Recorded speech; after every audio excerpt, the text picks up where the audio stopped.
Мына эконы айтпай проверкаға кирип келдим да. Мына эконы карасаңар кылган кылыгын карагыла. Бул өзүнүкү, сизден алган. Сизден алган. Наркы мурас, эконун ортосун тосуп коюпсуңар. Мынаны карагыла, эконун ортосун неге тосконсуңар? Мына бул жашыл бедежек да линия. Факты менен көргөзөйүн, мынаны карагыла. Бул өзүнүкү экен. Чөптүн майындыгын карагыла, коласа көк чөп, жемди карагыла, ошуп калган. Ояққа кірмейлі ғой. Эми мынаны карагыла. Булар охой. Бечара мураз турпак эле жеп атат экенсиң да. Мынаны карасаңар, туугандар. Бул бечара кашек жеп атат экен де, отун эле жеп атат экен мына. Ой курган, азыр келсем кечки жемин беребиз деп эми берип атышат. Так, ана азыр жем эми даярдап атасызбы? Кана? Мына 2 килограммдай.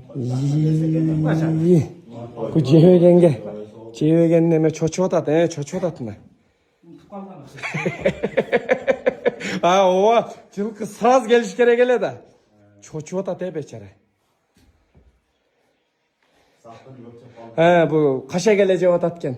Наркыдан ашап бияка салып коесуңар. Мына тирик жыргап атат экен. Мынанын жашоосу өтө жакшы экен. Онсоң, объем жагынан деле жары менен көбүн алыптыр, а? Как раз мына буякта түркүк дагы көп экен, мына бечара кыймылдай албай. Мына жебегенге чочуп атат. Охо, мынаны карагылачы. Өзүнүкү да мына.